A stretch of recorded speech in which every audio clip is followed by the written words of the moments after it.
Hey everybody, I'm Tom Vassell. I'm Joey Evans. And it's time to get quiet and peaceful as we review, I was about to say The Gardeners, but it's just Gardeners.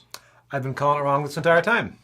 So this is a game that is designed by Casper Lapp, who's the same designer of Magic Maze. And it's published by Sit Down, who also published Magic Maze. And I mention this because it's a little bit like Magic Maze. What? But in this game, you are silently building a garden together. Except the king, who's a jerk. Yeah, I don't like this king at all. Has told Joey one of the requirements of the garden, but didn't tell the rest of us. And also told Joey, don't tell us, show by doing, not telling. And then told me something else. That's sort of what the game's like. I'll show you more. Yeah. In this game, players are going to be taking these tiles and splitting them between all the different players evenly. Now you notice there's different backs of the tiles, but that's only because the game has a tutorial system where at first you build a small grid with the A's, then you add the B's and the C's. But you're going to split these between players, and they're going to be face up in stacks in front of a player. And on your turn, you're going to take a tile and put it in the middle of the table. But after that, you start placing tiles next to tiles that are already out there. And you're building a 6x6 grid. There's no placement rules at all. Anything can go next to anything else. But as the game goes by, if I see a tile and I don't want it there, I'm like, ugh, this doesn't fit here. As long as I can pull it out, without disrupting the other pieces. You can't take something that's in the middle, for example. I pull that out and I'm showing the other players that this tile is placed incorrectly. But I'm not going to be able to put that tile back in. I have to put that in front of somebody else. Wait, how's a tile placed incorrectly when I just said it doesn't matter how you place them out? Well, before you do that, you're going to give one of the players from this big deck of cards, you're going to give one of the players a rule card. Everyone's going to see what this rule card is. This means two things cannot be next to each other, but only that player knows for sure. So this shows that a fountain can't be next to a park bench. So if I place this there, then the person with this card knows that doesn't belong there. And they'll move that out probably. And then we all like, well, those two tiles can't be next to each other. It says two different things. It must be those two, right? I mean, that's it. You're going to have to figure it out by intuition as time goes by. Once you completely build the grid, the person with the card will tell you if the king is happy. Does the king think that this works? Or does the king have a problem with the setup here? So the king might say, hey, this is not any good at all. His Majesty is angry, or His Majesty is thrilled. If you say His Majesty is thrilled, then we end the round, we deal the tiles back out to everybody, and we give another card to the next player. This one shows that two yellow tiles, two of the same thing can't be next to each other. And now two things have to be fulfilled. And then you do a third one. This one says all benches must be looking at something. In this case, they all must be looking at these green fir trees. See, this one is working. This one is not. Now there are three constraints. We do it again. Now, when we draw the fourth one, and this says a wall must be in a certain pattern. So yes, wall, you have to have this, but no walls like that. When I give this card to the person, the first card that we gave out is revealed and scored. That's basically worth 1 point. So there's only ever going to be 3 constraint cards in the play at a time. Every time you draw a fourth, the first one's going to be, the one that's the earliest given out is going to be scored. You're doing all of this during a 15-minute timer, which I really think could have been electronic because you have no idea how much time is left. Anyway, when the timer runs out, the game is over, and each card that you got rid of is worth 1 point. Now, you can lose points in this game by if you draw a tile and you draw one of these cards, you're like, there's no way this can be done. There's no way it can be done with the other cards that are in play. So then you can discard it, but you'll lose a point at the end of the game. So why bother doing that? Anyway, you then compare it to this chart here, and it shows how the number of points that you've gotten and how well you've done. Now, the box also comes with training exercises. Like I said, a tutorial. You'll start with A, then move to B, and then move to C, and then beginner mode, then normal mode, and there's a solo mode involved in this too. This shows you the back of the different tiles and sort of what they're going to mean as you go through the game. But like I said, there's lots of, these have the same back, for example, but they show different patterns that need to be done. These show alternating patterns that need to be built, And you can see there are two very different things on the other side. Anyway, that's how you play. So when we played this, we actually went through the tutorial. Right. Which is good. You should. You need those. You need those kind of rails as you start this. Otherwise, frustration will happen. There actually is a big problem with this game, in my opinion. Okay.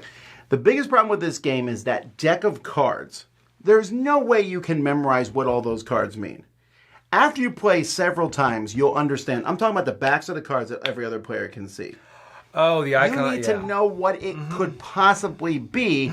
So we kept having to set the timer down on its side, looking up in a book, showing people an example of what it might be, type thing. Some of them are easy. These two things have to be together. The timer's impressive, by the way. No. It's a 15-minute. I already said in the overview I don't like the timer because you don't know how much time is left. No. I'd rather just use a 15-minute Your phone. phone timer. Yeah. I Because you agree. can glance at that and say, oh, there's 4 minutes left. But as you know, some of them are easy. Two things next to each other, two things not next to each other. A bench is facing this. But there's a lot of different ones. So many. And so I feel like that felt clunky. And yes, after you play many times, you'll know what things are. But those symbols are not particularly always easy to understand. The game itself. So, if you ever played Magic Maze, you're all moving the same characters, but you can only move in one direction. So the way you tell someone else is you put a pawn in front of them, and it tells them, hey, you should move. That's your communication. If you've ever played the game, that pawn is smashed in front of people, and people get really like, you go. So this has the same thing. When you take a tile out, you're showing everyone that tile can't be played incorrectly. But you can't play it correctly.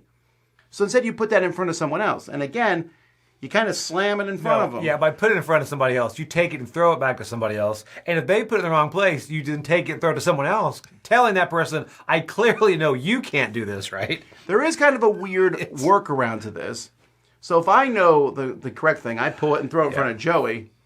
Joey can just put it anywhere. And then Camilla can pull that tile and throw it to me, and then I will show everybody. Yes, that's a two-step process, but it feels weird that that's a legit thing. And you can actually get to the point to where you will do that because you're like, I have no idea what you're trying to communicate. Yeah, you're like, I don't know you. And now, I mean, it is fun when it clicks, when you're like, oh, okay, but then also you feel like the odd man out when you're the only one at the table that does not realize, okay, he just needs 4 different grass patches surrounded by this. I have played so many times where we revealed the one after 3 times we played, and I was like, oh. Now I understand. Doesn't matter anymore. I didn't have it right. At least some of the people at the table were doing it right, and they were fixing my mistakes. This reminds me of, I think it was called Visitors for Blackwood Grove or whatever, where the alien has to pass something through the force field. Yes. Remember that? And you have to throw it back because it's so aggressive. You're like, no, the king is not pleased. And it's just...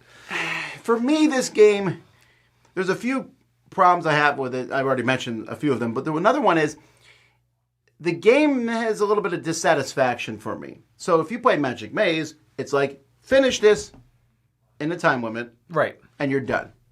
In this one, they're like, how many points can you get? That's not as interesting to me. No. I'd rather them say, get 5 done. Right. See how far you can get, do you mean? Yeah, just like, oh, you got 4 points. Good job. And that's not really a game. That's kind of just playing and seeing what we've done.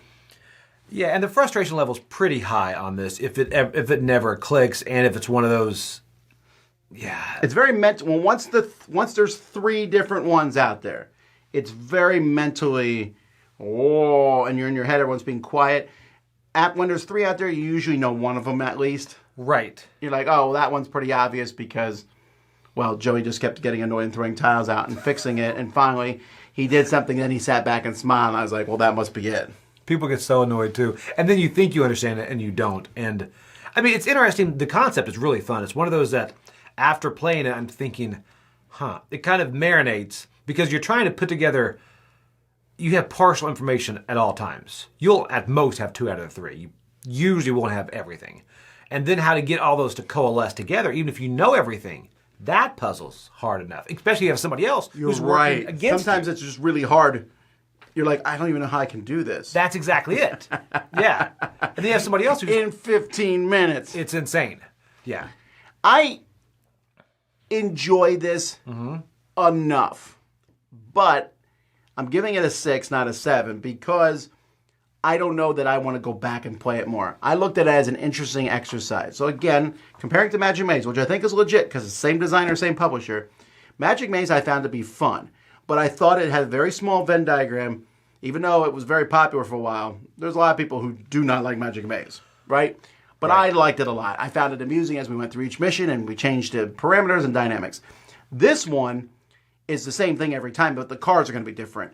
And I just didn't get that fun out of it. It was more of a cooperative puzzle. It's like doing a jigsaw puzzle, but someone is actively taking pieces and dropping them on the floor. And it's not their fault. They're just dumb. And but that's what it is, right? It's not. It is. It's not like if Joey's messing up what the king wants. It's not his fault. He doesn't know. And I feel condescendingly annoyed at that. And it shows. A lot. Yeah, but when it's me, I'm like, is this okay? Just you put a stop tile out and then you just throw it aside. You're like, sorry. I don't know what. It's fine. It's amusing. But again, that Venn diagram, I think, is really small. I don't think a lot of people are going to enjoy this. If you don't like speed games, you're not going to like it. If you don't like lack of communication, you're not going to like it. And even if you do like one or the other of those, you might not like this combo.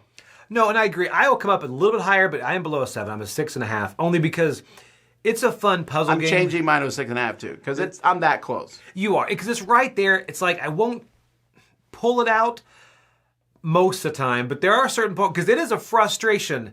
You are frustrated, and then you click, but you're frustrated for a lot longer than the click. And you're like, why? And then when you think you figure it out, and you're like, and they throw it out, you're like, what are you doing? Well, if you do figure it out, then we reveal one and a new one's thrown in, and you're like, here we go again. And then it's all done. You're like, it's a clever puzzle. You will get frustrated. It's honestly, it's really funny to see someone just start getting angry and just throwing pieces out. And especially when they start throwing like 5 pieces out and you feel like, I don't have to build this garden again. I just had it perfect. So it's clever. I would play it if it was in front of me. I wouldn't seek it out. All right, well, there you go. That is Gardeners. I'm Tom Vassell. I'm Joey Evans. This is not a Zen garden. The king is pleased.